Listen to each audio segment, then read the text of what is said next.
The bus station smelled like disinfectant and endings. I was sitting on my suitcase when my phone vibrated, once, like it knew better than to demand anything from me now. Midnight fireworks were still echoing somewhere above the city, muffled by concrete and regret. New Year's Eve, everyone else counting down, me counting exits. 13 years, reduced to a sentence delivered with champagne breath. You're too old to be useful. I stared at the departure board, cities I had never planned to visit, lives I had never rehearsed.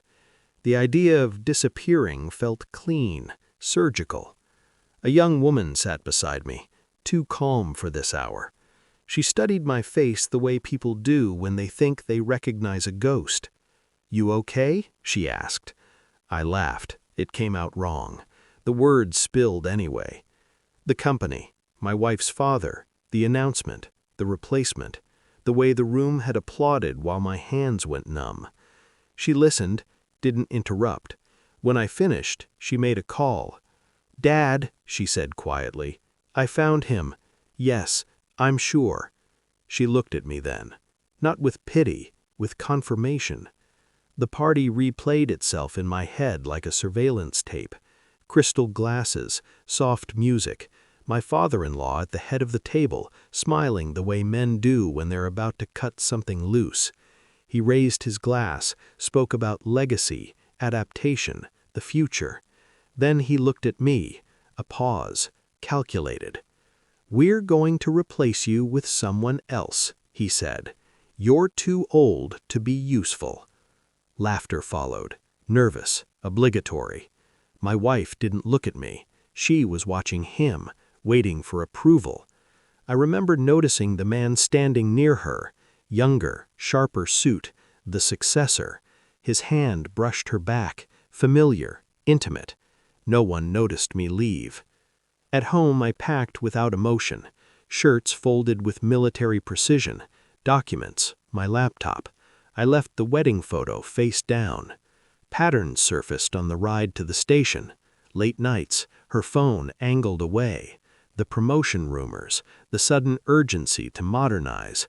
I hadn't been replaced, I'd been erased. I didn't confront anyone. I never do when I'm still assembling the weapon. I requested access logs under the pretense of transition support, pulled emails, cross-referenced timelines. The successor's rise wasn't organic, it was curated.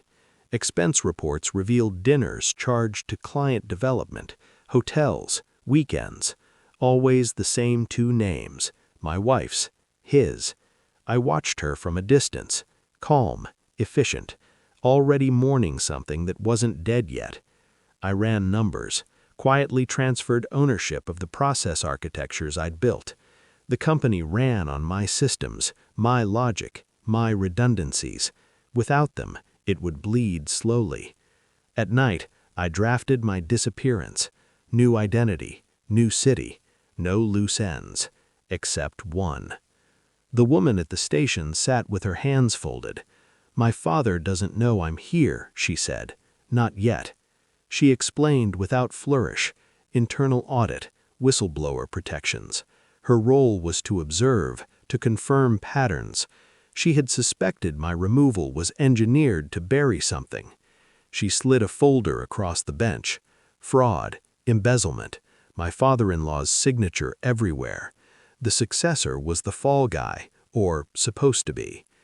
"And my wife?" I asked. She nodded once. I felt nothing. That scared me more than anger.